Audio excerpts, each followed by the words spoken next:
I'm gonna give y'all a minute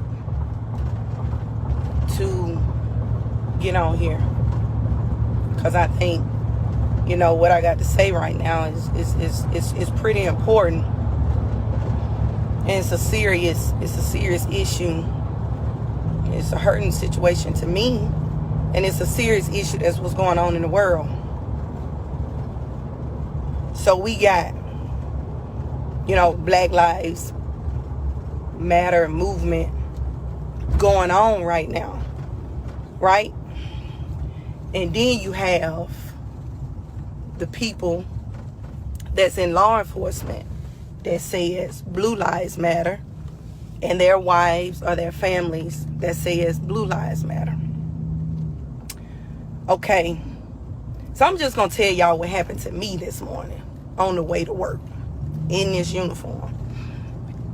This is a federal uniform. So I'm driving down 65 North, traveling to Huntsville. And I see Blount County. I know where they sit every day. I see the officer with the radar gun.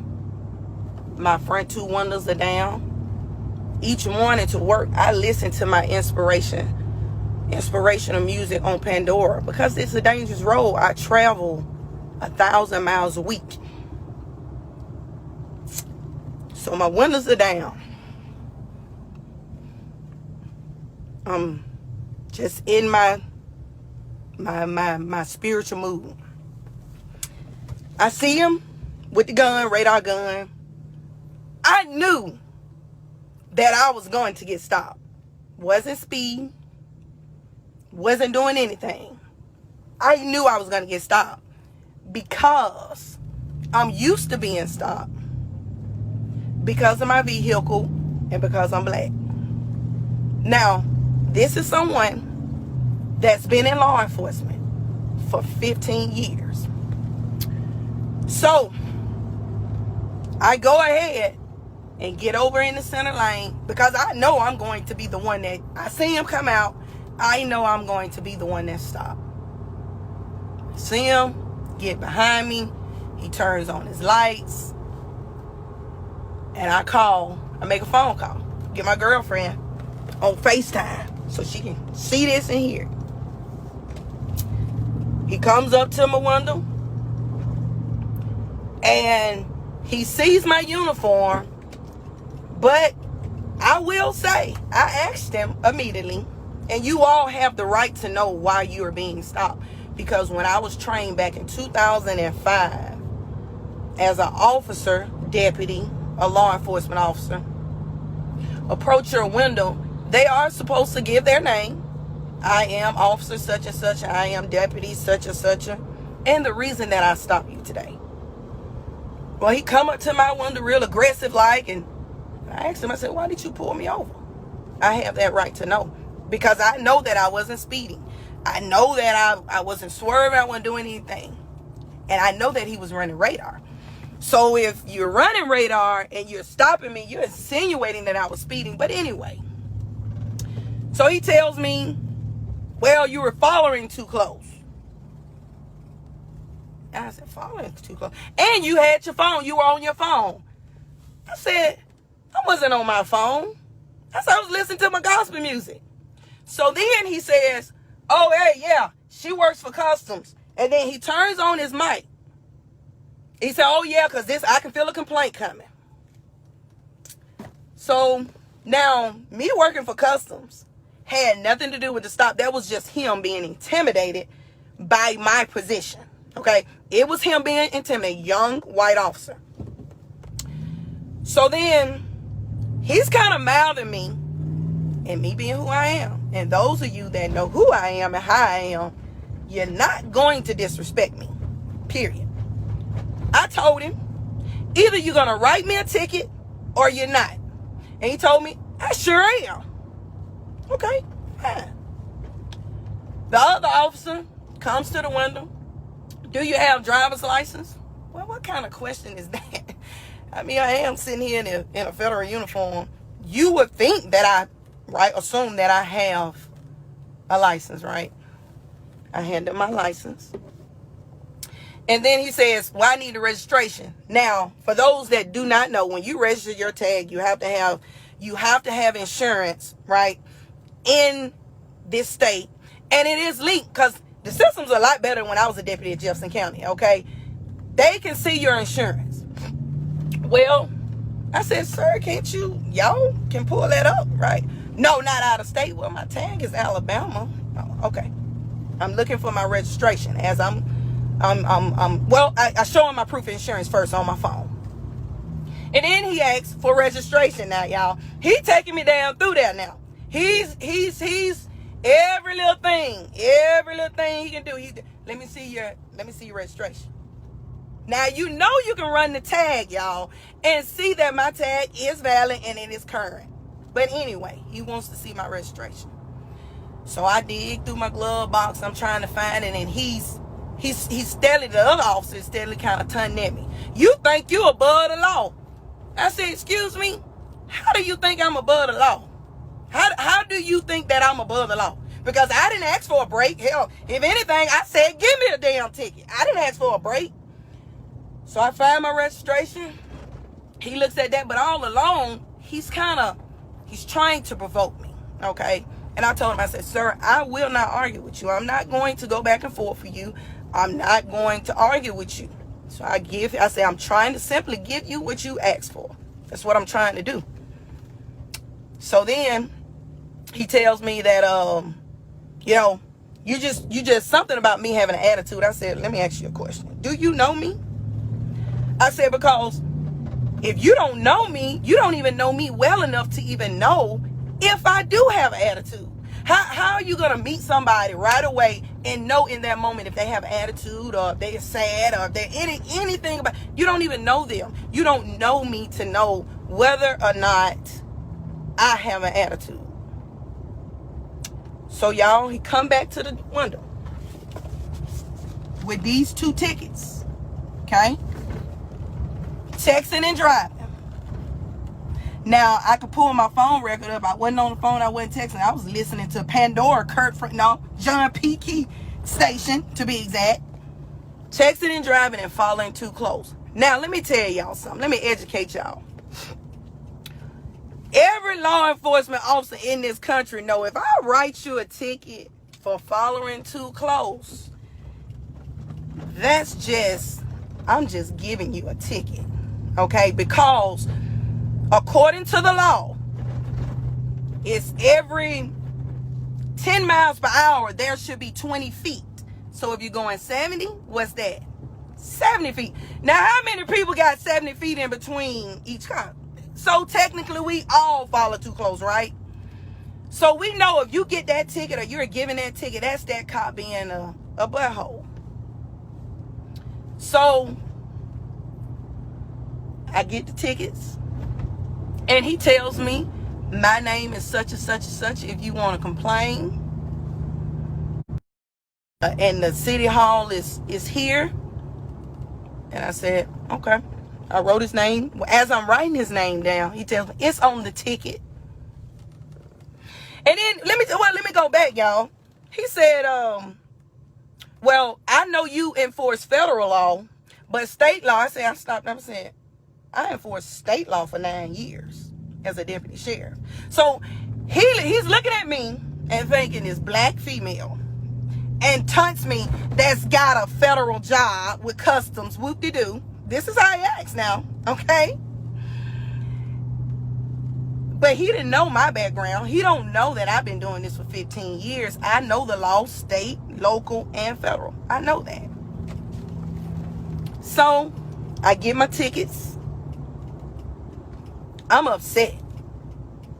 I'm so mad, y'all, that I'm crying because I'm angry. I'm angry for a lot of reasons. I'm angry because as a black female, I have had so many bad run-ins with the police, even as a police.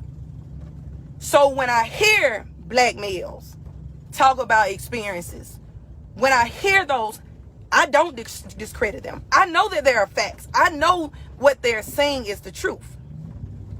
To be honest with you all, the way that this traffic stop happened and was conducted today, had I been in civilian clothes, and it would have went differently. I do believe that in my mind and my heart that things would have went a lot differently had I been in civilian clothes. And that's why we have these shootings. Because what happens is when you question the police and they don't like that, they get angry. They get upset. So when they get upset and they get angry, they forget about everything that they were trained on. They forget about everything that you're supposed to do. They forget about the fact that when you put this uniform on, you're actually held to a higher standard than the next person. You're actually supposed to have a thicker skin than the next person. So when somebody do get an attitude with you, when somebody do curse you, you still supposed to stay in character. Now, when your character messed up, it's just messed up in this uniform. Now, that's a fact. But this is what you're supposed to do. That's your job. That's what you're supposed to do.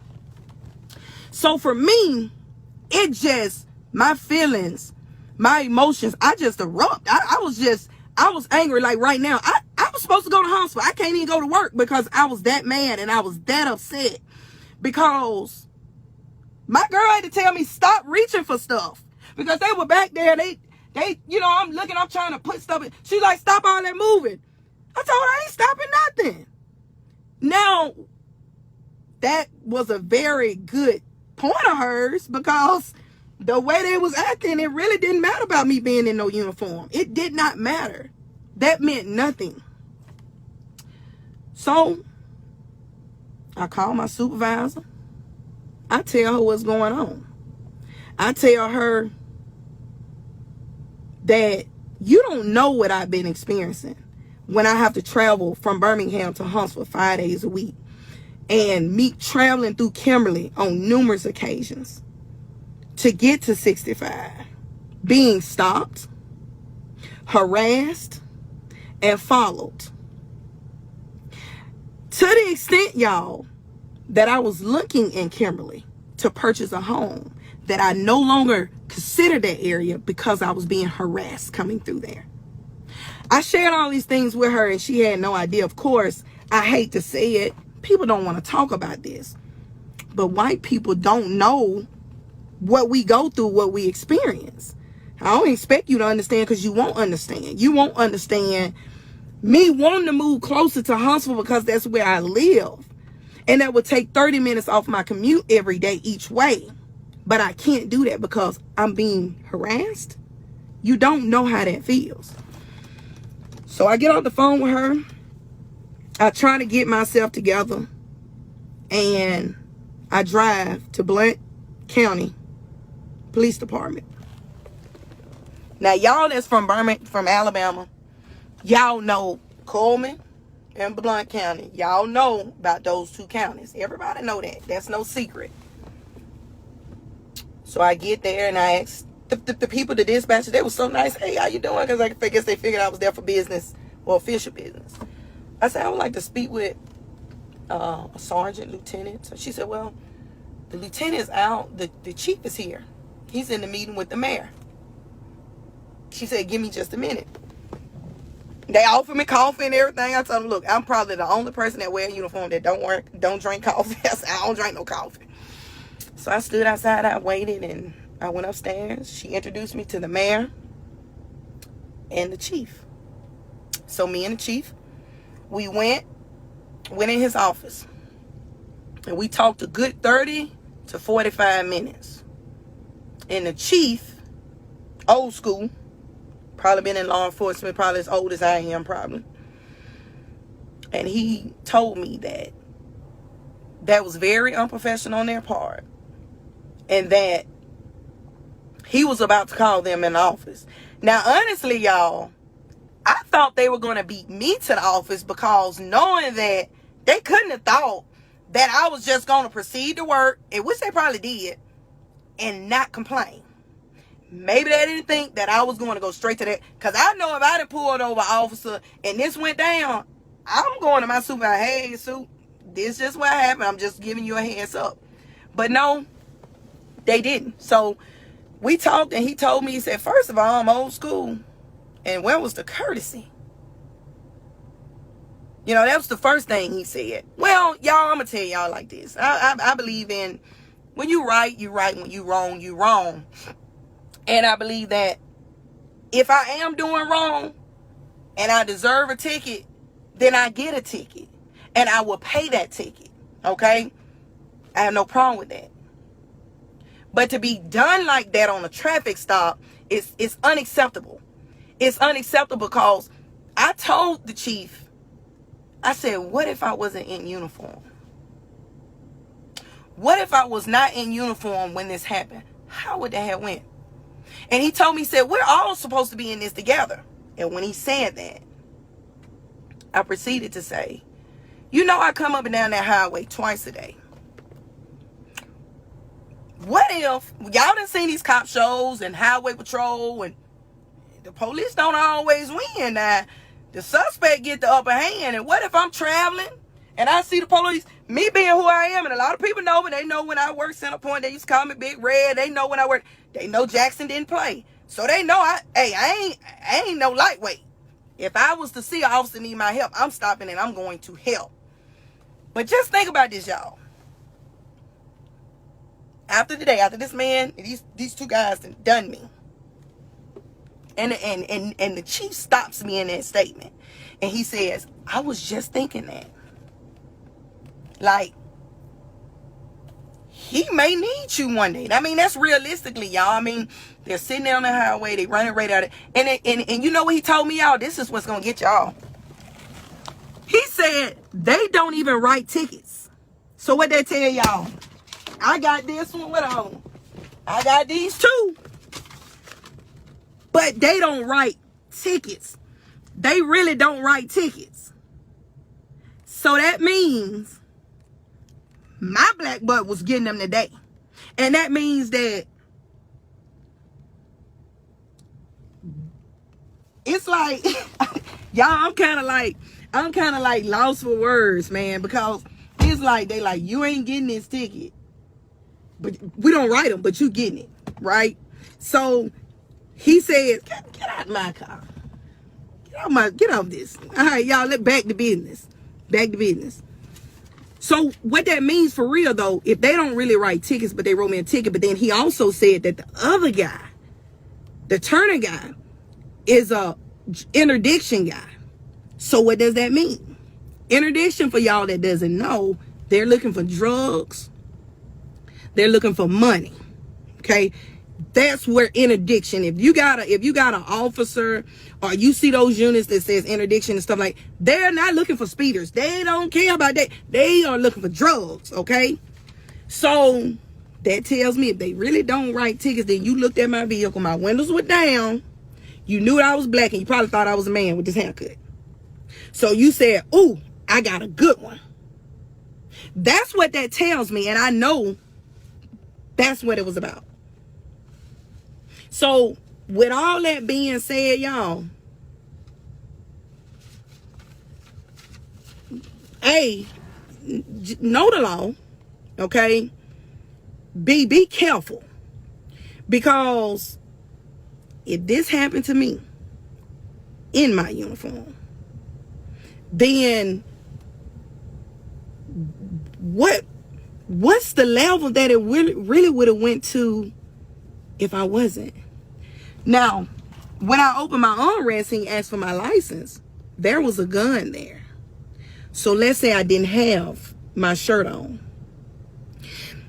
And let's say that when he asked for my license and he saw that gun, he would have shot my ass.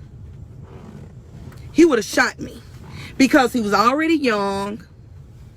He was already just overzealous, right? And he was already intimidated. But let's just remove the shirt. Let's take the shirt off, just the black t-shirt. And he asked for my driver's license. And I opened that armrest. And that gun was right there. He would have shot me. And guess what? He would have got off. Because when they came and did the crime scene, y'all, and I'm dead, and they opened that armrest up, he would have said, I saw a gun, and she reached for it, and then he would have got off. And then they would have removed the gun. And under the gun, they would have saw my badge and credentials. And he would have shot and killed a federal officer. That's how that story would have ended. So, I didn't make it to work today because my stomach is literally in knots. I'm so angry. I'm so hurt. And I'm heartbroken. More so, not my experience, but y'all experiences. What we go through. Because for those that says all lives matter when we say Black Lives Matter, or that says Blue Lives Matter, to come back when you say Black Lives Matter, you're racist. Because I'm a Black Lives Matter before Blue Lives Matter. And today was unacceptable. Today is the behavior that law enforcement officers should not exhibit. You should not be acting that way towards anybody that you pull over. Because you're going to do one or two things when you pull somebody over. You're going to write them a ticket. You're going to write them a warning. You're going to let them go. Or you're going to take them to jail. Right? But it ain't to just humiliate somebody. That is not what we're supposed to do. And those of you that know me, know that's not what I stand for. And they know that when I was out here in Jefferson County, that's not what I did. Now, I took you to jail if you deserve to go to jail. But that's not what I stood for. This is unacceptable. Something has to change. The protesting and all that, that has been awesome.